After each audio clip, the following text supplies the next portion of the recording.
आज मैं सिर्फ 2 करोड़ दिल्ली वासियों की ओर से नहीं बल्कि 135 करोड़ भारतवासियों की ओर से बोलने के लिए खड़ा हुआ हूं। सर, इससे ज्यादा असंवैधानिक, गैर कानूनी कागज का टुकड़ा एक बिल के माध्यम से शायद ही आज से पहले कभी संसद भवन के भीतर लाया गया होगा। और अपना वक्तव्य शुरू करने से पहले मैं महाभारत के एक अंश का वर्णन करना चाहूंगा जिसे रामधारी सिंह दिनकर ने एक बहुत ही महत्वपूर्ण कविता में लिखकर बताया है, जिसमें भगवान श्री कृष्ण एक शांति दूत बनके पांडवों की ओर से हस्तिनापुर जाते हैं शांति का प्रस्ताव लेकर। कवि लिखते हैं, मैत्री की राह बताने को, सबको सुमार्ग पर लाने को, दुर्योधन को समझाने को, भीषण विध्वंस बचाने को, भगवान हस्तिनापुर आए, पांडव का संदेशा लाए। भगवान कहते हैं, दो न्याय अगर तो आधा दो, पर इसमें भी यदि बाधा हो तो दे दो केवल 5 ग्राम, रखो अपनी धरती तमाम, हम वहीं खुशी से खाएंगे, परिजन पर हंसी ना उड़ाएंगे। पर दुर्योधन वो भी दे ना सका, आशीष समाज की ले ना सका, उल्टा हरि को बांधने चला, जो असाध्य था उसे साधने चला, जब नाश मनुष्य पर छाता है, पहले विवेक मर जाता। सर, इसमें दिल्ली बिल का सार है। सर, हम न्याय की गुहार लगाने आपके सामने आए हैं, अपने हक मांगने आए हैं, अपने हक से ज्यादा मांगने नहीं आए। सर, मैं अपने वक्तव्य को 3 भाग में बांटता हूं। पहला कि यह बिल कैसे एक राजनीतिक धोखा है, पॉलिटिकल फ्रॉड है। दूसरा, यह कैसे एक संवैधानिक पाप है, कॉन्स्टिट्यूशनल सिन है। और तीसरा कि यह एडमिनिस्ट्रेटिव लॉकजैम यानी कि प्रशासनिक गतिरोध दिल्ली में कैसे पैदा कर देता है। सर, पहला राजनीतिक धोखा, यह कहानी है सर 1977 से लेकर 2015 की।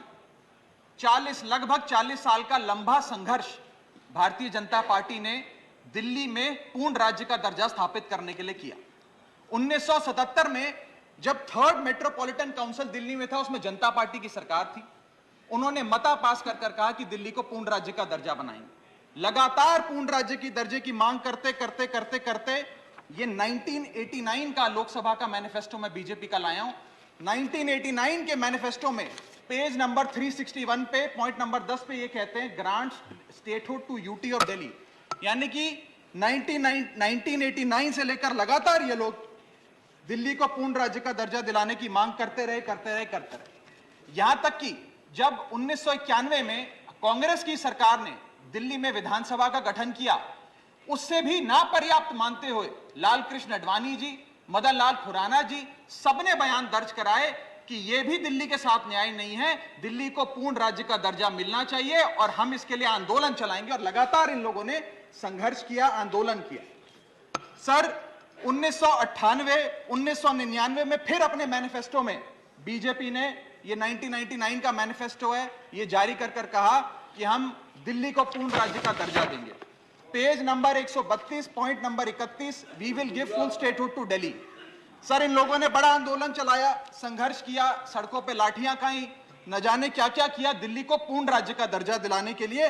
और अंततः वो दिन आया जिस दिन वाजपेयी सरकार के उप प्रधानमंत्री आदरणीय लाल कृष्ण आडवाणी जी इस सदन के भीतर एक बिल लाए, द कॉन्स्टिट्यूशनल अमेंडमेंट बिल 2003, जो दिल्ली को पूर्ण राज्य का दर्जा देता है। यह बिल आडवाणी जी इस सदन के भीतर लाए और कहा कि दिल्ली को अधिकार देने की जरूरत है, दिल्ली को पूर्ण राज्य का दर्जा भाजपा दिलाएगी। यहां भी बात खत्म नहीं होती सर। इसके बाद 2013 के अपने मैनिफेस्टो में बीजेपी ने कहा हम पूर्ण राज्य का दर्जा देंगे। इनकी जून 2013 में नेशनल एग्जीक्यूटिव की मीटिंग हुई, उसमें मता पास कर कहा हम दिल्ली को पूर्ण राज्य का दर्जा देंगे। यहां तक कि इनके सांसद डॉक्टर हर्षवर्धन ने बयान दिया कि जब आदरणीय नरेंद्र मोदी जी देश के प्रधानमंत्री बनेंगे, हम दिल्ली को पूर्ण राज्य का दर्जा देंगे। ये इन सब ने सर लगातार बातें कही और दिल्ली को पूर्ण राज्य का दर्जा दिलाने की मांग लगातार भारतीय जनता पार्टी दिल्ली वालों के सामने रखती रही। सर, ये बिल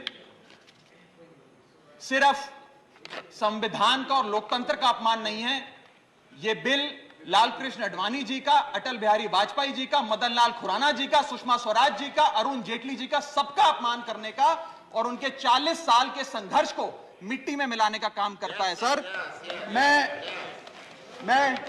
मैं माननीय गृह मंत्री जी का बयान लोकसभा में सुन रहा था। उन्होंने कहा कि नेहरू जी ने, पंडित नेहरू ने यह बात रखी थी कि दिल्ली को पूर्ण राज्य का दर्जा नहीं मिलना चाहिए। मैं माननीय गृह मंत्री जी से कहना चाहता हूं, नेहरूवादी मत बनिए, अडवाणीवादी बनिए, वाजपेयीवादी बनिए और दिल्ली को पूर्ण राज्य का दर्जा देने का आज आपके पास ऐतिहासिक मौका है। दिल्ली को पूर्ण राज्य का दर्जा दीजिए। सर, इस बिल को लाने का असल कारण क्या है? यह बिल क्यों लाया गया है? पिछले 25 साल में दिल्ली में 6 बार विधानसभा के चुनाव हुए। 6 के 6 चुनाव भारतीय जनता पार्टी बुरी तरीके से हारी। यहां तक कि 2015 और 20 में आजाद भारत के इतिहास की सबसे बड़े जनादेश की सरकार अरविंद केजरीवाल ने दिल्ली में बनाई। क्योंकि ये पिछले 25 साल चुनाव नहीं जीत पाए और अरविंद केजरीवाल और आम आदमी पार्टी के आने के बाद ये जानते हैं कि अगले 25 साल भी ये लोग चुनाव नहीं जीत पाएंगे, तो सरकार को नष्ट करने का काम कर रहे हैं। ना रहेगी सरकार और ना रहेगा चुनावों का महत्व, ना रहेगा बांस, ना बजेगी बांसुरी। लेकिन मैं आज इस मंच से भाजपा से अनुरोध करूंगा कि कम से कम लालकृष्ण आडवाणी जी को न्याय दीजिए, कम से कम उनकी इच्छा पूरी करिए, दिल्ली को पूर्ण राज्य का दर्जा दीजिए। सर, मेरा दूसरा भाग कि कैसे यह बिल एक संवैधानिक पाप है। सर, पहली चीज, ये abuse of ordinance making powers है, आर्टिकल 123 जो संविधान का देता है। संविधान ये कहता है, और वाईवी चंद्रचूड़ साहब का AK Roy versus union of India एक बड़ा महत्वपूर्ण लैंडमार्क जजमेंट है, जिसने कहा कि ऑर्डिनेंसेस सिर्फ आपातकालीन और विषम परिस्थितियों में लाए जाएंगे। ऐसी कौन सी आपातकालीन और विषम परिस्थितियां आ गई कि आपको सुप्रीम कोर्ट के फैसले को 8 दिन के भीतर बदलना पड़ गया? दूसरा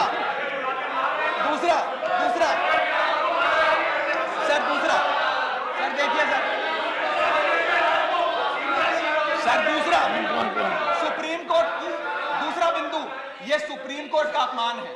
सुप्रीम कोर्ट के फैसले को 8 दिन के भीतर 5 जजों के संवैधानिक पीठ के सर्वसम्मति के फैसले को बदल के आज भारतीय जनता पार्टी ने एक मैसेज दिया है कि हम सुप्रीम कोर्ट को भी चैलेंज करते हैं, सुप्रीम कोर्ट के फैसले को भी नहीं मानते। आपको जो ऑर्डर जारी करना है करो, हम चंद दिनों के अंदर ऑर्डिनेंस लाकर उस फैसले को बदल देंगे। They have challenge the majesty of the honourable supreme court. Sir, और मैं आपको ये कहना चाहता हूं कि आजकल जो ऑर्डिनेंस लाने की जो एक फेटिश इस सरकार ने देखी, चाहे वो लैंड एक्विजिशन बिल हो, चाहे वो फार्म बिल हो, चाहे ईडी के डायरेक्टर का एक्सटेंशन हो, जो ये सारी चीजें ऑर्डिनेंसेस के माध्यम से इन्होंने करी थी, इस बिल का हश्र भी वही होगा जो सारे पुराने बिलों का हुआ था। सर, थर्ड बिंदु कि कैसे ये बिल संघीय ढांचे को एरोड करता है। हमारा भारत का संविधान और सुप्रीम कोर्ट का 2023 का 2018 का संवैधानिक पीठ का फैसला कहता है कि दिल्ली के पास एक यूनिक फेडरल आइडेंटिटी है, यूनिक कॉन्स्टिट्यूशनल आइडेंटिटी है, और भारत का संविधान जो हमें संघीय ढांचा देता है, जो शक्तियां देता है, उन शक्तियों को एनक्रोच करने का काम यह सरकार करती है, हमसे अफसरशाही और तमाम शक्तियां छीनकर। मैं आपको सुप्रीम कोर्ट का वो एक वाक्य पढ़ के सुनाना चाहूंगा। The majority in the 2018 constitutional जज bench held that while the NCT of Delhi could not be accorded with the status of a state, the concept of federalism is applicable to Delhi. हम पूर्ण राज्य नहीं है, लेकिन फिर भी राज्य का दर्जा एक संघीय ढांचे के परिप्रेक्ष्य में दिल्ली को मिलता है। उसके बाद सर, इन लोगों ने तो कमाल ही कर दिया। आज बिना संवैधानिक संशोधन लाए संविधान को बदल दिया, मात्र एक एक्ट ऑफ पार्लियामेंट से, जो आज तक शायद भारत के इतिहास में कभी नहीं हुआ। सर, इसके बाद यह बिल पार्लियामेंट्री अंडरमाइन करता है प्रिंसिपल्स ऑफ कलेक्टिव रिस्पांसिबिलिटी को। भारत का संविधान कहता है सर कि परमानेंट एग्जीक्यूटिव और पॉलिटिकल एग्जीक्यूटिव मिलके लेजिस्लेचर के प्रति जवाबदेही होंगे। ये प्रिंसिपल ऑफ कलेक्टिव रिस्पांसिबिलिटी है। इसमें से परमानेंट एग्जीक्यूटिव यानी कि अफसरशाही को छीनकर ये पूरी तरीके से कलेक्टिव रिस्पांसिबिलिटी का प्रिंसिपल, जिसपे सरकारें चलती हैं इस देश में, उसे ध्वस्त करता है। और आखिरी बिंदु, संवैधानिक अपराध का, ये ट्रिपल चेन ऑफ अथॉरिटी को तार तार करता है sir. Triple chain of accountability ये होती है कि अफसरशाही की जवाबदेही मंत्री को, मंत्री की जवाबदेही लेजिस्लेचर को, और लेजिस्लेचर की जवाबदेही जनता को। इसमें से अगर आप अफसरशाही हटा देते हो तो फिर जवाबदेही की जो ये ट्रिपल चेन ऑफ अकाउंटेबिलिटी है ध्वस्त हो जाती है।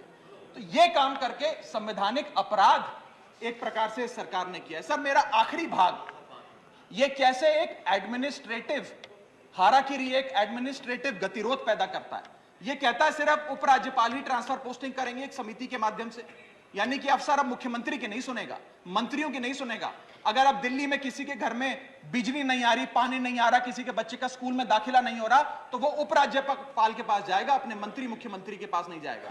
क्या लोग जानते हैं उपराज्यपाल कहां रहता है? उपराज्यपाल कौन सी विधानसभा से चुनाव लड़ा, उपराज्यपाल ने कौन सा चुनाव जीता? लेकिन सारी शक्तियां एक चुनी हुई सरकार से निकालकर उपराज्यपाल को देता है। यह आगे कहता है सर ये बिल कि हम एलजी को सोल डिस्क्रिशन देते हैं, स्वयं के विवेक से फैसले लेने की तमाम शक्तियां। आज तक उपराज्यपाल और गवर्नर काउंसिल ऑफ मिनिस्टर्स की एड एंड एडवाइस से बाध्य थे, लेकिन यह बिल उपराज्यपाल को सुपरसीडिंग पावर देता है।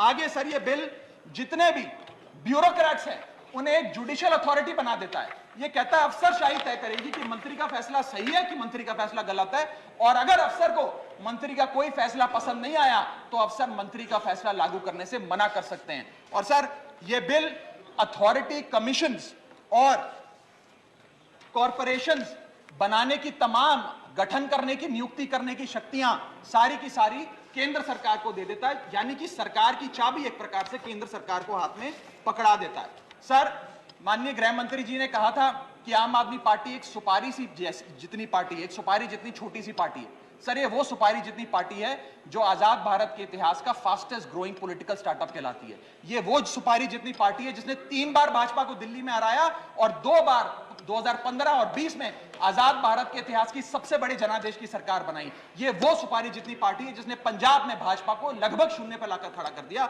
ये वो सुपारी जितनी पार्टी है जो 10 साल में राष्ट्रीय पार्टी बनी। ये वो सुपारी जितनी पार्टी है जिसके 161 विधायक और 11 सांसद है। और ये वो सुपारी जितनी पार्टी है जिसका काम देखने के लिए first lady of United states of America और यूनाइटेड जनरल के पूर्व प्रमुख बान की मून आते हैं। सर मैं आज अपने साथी जो आंध्र प्रदेश और उड़ीसा की सरकार चलाते हैं उन्हें कहना चाहूंगा, आपकी जरूर कुछ मजबूरियां रही होंगी जिसके चलते आपने ये फैसला लिया इस सरकार के इस बिल का समर्थन करने में। कुछ तो मजबूरियां रही होंगी, यूं ही कोई बेवफा नहीं होता। लेकिन मैं आपको कहना चाहता हूं कि आग जब लगेगी तो बहुत दूर तक जाएगी। राहत इंदौरी साहब का एक बड़ा महत्वपूर्ण शेर है, अगर खिलाफ है होने दो, जान थोड़ी है, ये सब धुआं है, आसमान थोड़ी है, लगेगी आग तो आएंगे कई घर जद में, यहां सिर्फ हमारा मकान थोड़ी है। लेकिन जब आपके घर में आग लगेगी आम आदमी पार्टी आपके साथ खड़ी होगी, मैं आपको विश्वास दिलाता हूं। और सर मैंने अपनी बात शुरू करी थी महाभारत के एक अंश से, मैं समाप्त भी महाभारत के एक अंश से करूंगा। सर बीच कुरुक्षेत्र के मैदान में जब युद्ध प्रारंभ होने वाला था तो युधिष्ठिर ने शंखनाद करने से पहले एक घोषणा करी और कहा कि यह धर्म की लड़ाई है। मेरी सेना में खड़े मेरे पीछे जितने योद्धा हैं, अगर उन्हें लगता है कि धर्म मेरे साथ नहीं कौरवों के साथ है तो मेरी सेना छोड़कर सामने वाली मेरे दुश्मन की सेना में जाकर खड़े हो जाएं, उनकी ओर से युद्ध करें। और अगर कौरव सेना में कोई योद्धा है जिसे लगता है कि धर्म युधिष्ठिर के साथ है, पांडवों के साथ है, तो आप कौरवों की सेना छोड़कर मेरी सेना में आइए, मैं बाहें फैलाकर आपका स्वागत करूंगा। उस समय कौरवों का एक भाई युयुत्सु कौरव सेना छोड़कर पांडवों की ओर आया और पांडवों की ओर से युद्ध लड़ा। मैं उसी बात का जिक्र करते हुए आज इस सदन में बैठे तमाम सांसदों को कहना चाहता हूं, राज्यसभा काउंसिल ऑफ स्टेट्स है, हम लोग काउंसिल ऑफ स्टेट्स है, जहां ज्यादा जिम्मेदारी बनती है राज्यों के हकों की, अधिकारों की रक्षा करने की। मैं मांग करता हूं आज आप लोग पार्टी लाइन से ऊपर उठकर, विचारधारा से ऊपर उठकर संविधान को बचाने के लिए, लोकतंत्र को बचाने के लिए इस बिल को हराइए। आज ये इतना असंवैधानिक और गैर कानूनी बिल अगर ये सफल हो गया तो हो सकता है आज के बाद आने वाले समय में ये लोग देश में चुनाव ही ना कराएं, चुनावी प्रक्रिया को खत्म करने से। बहुत बहुत शुक्रिया।